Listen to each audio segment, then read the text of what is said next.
Katika neno hili la mwisho la uzinduzi kuna mambo 10 nitayataja, na kama una notebook yako unaweza ukaandika. Kama huna notebook yaandike kichwani, ukifika nyumbani utaandika kwenye notebook yako ya kukumbushe tumezungumza nini kuhusu mwaka wa uzinduzi, yani uzinduzi wa mwaka wa vijana. Mambo 10. La kwanza, na hizi ni kanuni za mafanikio, ni kanuni za mafanikio kwa mtu yeyote na hasa kwa vijana. Jambo la kwanza, kumtanguliza Mungu. Hutafaulu katika lolote kama ukimwacha Mungu, na Mungu akikuacha utaanza kulia. Soma Zaburi ya 73 mstari wa 23 hadi wa 28. Zaburi ya 73 karibu yote, lakini mstari wa 23 mpaka wa 28 unaonyesha kwamba bila mwongozo na ulinzi wa Mungu hatutafaulu katika lolote. Hilo jambo la kwanza. Jambo la pili, uwe na fikra chanya. Uwe na fikra chanya, usiwe na fikra hasi. Kuwa na fikra chanya ni yani kuwa na fikra tunduizi.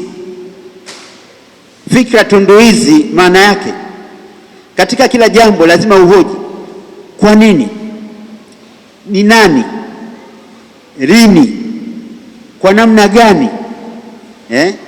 Maswali kama hayo yanakufanya upate na kuelewa vitu vizuri zaidi, sio kuhoji kwa ubishi tu wa bure, lakini katika kutafuta kujua zaidi. Why, when, who, how. Uwe na fikra chanya au fikra tunduizi. Hilo la pili. La tatu, kanuni za mafanikio namba 3 inasema ishi kwa malengo. Ishi kwa malengo, yaani usiishi hivi ovyo ovyo tu. Fulani akikuita siku fulani unakwenda, kesho anakuita kule unakwenda. Yaani wewe ni bendera, fuata upepo, huna mipango ya kwako. Mtu anakuita unamwambia mimi leo siwezi kuja, leo nina jukumu langu fulani lazima nilitekeleze, tupange siku nyingine. Maana yake unasimamia malengo na mipango yako ulioipanga. Mtu asivuruge, usipelekwe tu kama upepo. Ishi kwa malengo. Namba 4, Waingereza wanasema go extra mile, yani nenda maili moja mbele. Nenda maili moja mbele. Yani kwa mfano wamependekeza mchango kwa vijana wote, kila kijana lazima achangie 1,000. Wewe unatoa 1,500. Watakapoangalia michango ya vijana watasema aisee, fulani huyu yeye mwenzetu katoa 1,500. Yani unaonekana wewe ni mtu wa kujitua. Go extra mile. Wanasema yule anayekwenda maili moja mbele huwezi kukutana na msongamano. Yani watu watakuona wewe ni mtu wa pekee sana. Yani umeambiwa 1,000, wewe umetoa 1,500. Umeambiwa 10,000, wewe umetoa 15,000. Yani hata ukitokea uchaguzi wa viongozi wataona huyu ndio anayetufaa huyu ndiye anayetufaa huyu. Yani anajitoa kweli. Kwa hiyo go extra mile. Usiishie pale walipopanga wengine, wewe nenda mbele zaidi. Namba 5, tumia vipaji vyako. Kama huvijui uvitafute na uvitumie kwa ajili ya kuhudumia jamii, sio kwa ajili ya ubinafsi wako. Mungu amekupa vipaji, uvitumie kwa manufaa ya wote, na utumie vizuri vipaji vyako. Hiyo kanuni ya msingi sana ya mafanikio. Namba 5, Namba 6 sasa. Namba 6, andika mambo ya muhimu kwenye notebook yako. Yaani kijana, itashangaza sana kuona kwamba huna notebook. Yaani itashangaza kweli. Yaani wewe mambo yako ya muhimu unayaandika wapi? Waingereza wanasema an ink is better than a strongest memory. Wino una nguvu zaidi kuliko kumbukumbu ambayo unadhani unayo. Tulipokuwa kwenye maandamano nilimwona dada mmoja na notebook yake. Nikamsalimia, nikamwambia hongera sana dada, najua kuna mambo utaenda kuandika. Na kweli sasa hivi atakuwa anaandika sasa. Yaani kijana, wewe kweli unakosa notebook?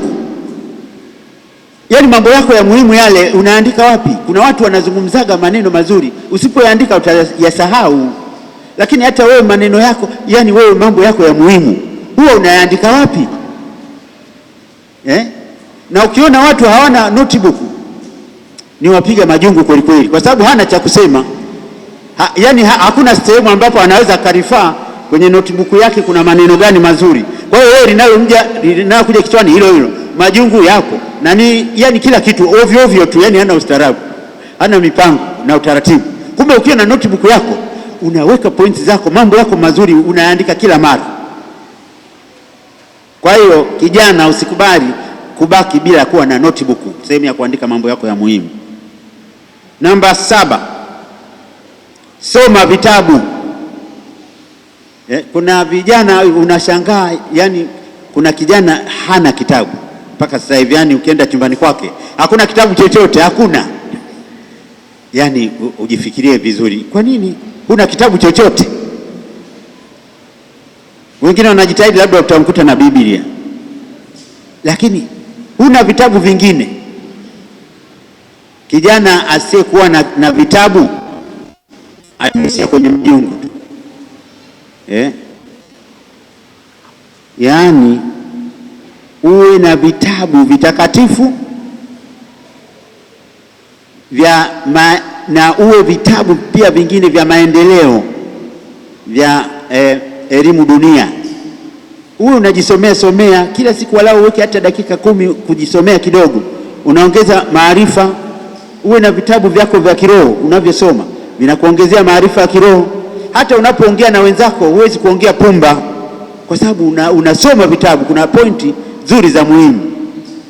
Kumbe uone aibu kama wewe ni kijana na huna kitabu chochote, uone aibu. Na katika mwaka huu wa vijana, jitahidi uwe na vitabu hata walau 3 4 ununue na uvisome, na utaona jinsi unavyobadilika. Namba 8, sala na kazi. Sala na kazi, ora et labora.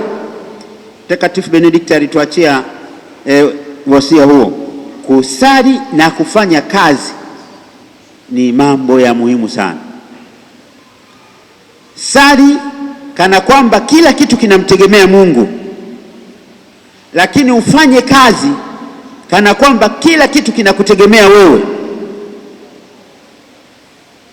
Kuna baadhi la wimbi la vijana wanapenda kupata mafanikio bila jasho, wanapenda kufanikiwa kupata mali, fedha bila kufanya kazi. Tabia hiyo iachwe. Mwaka huu wa vijana, mfanye kazi kwa juhudi na maarifa, msali kweli kweli. Acha mambo ya kubeti, acha mambo ya kutafuta mafanikio bila kutoka jasho, utaishia jela. Namba 9, kijana, ukitaka kufanikiwa uwe mwaminifu, uwe mwadilifu.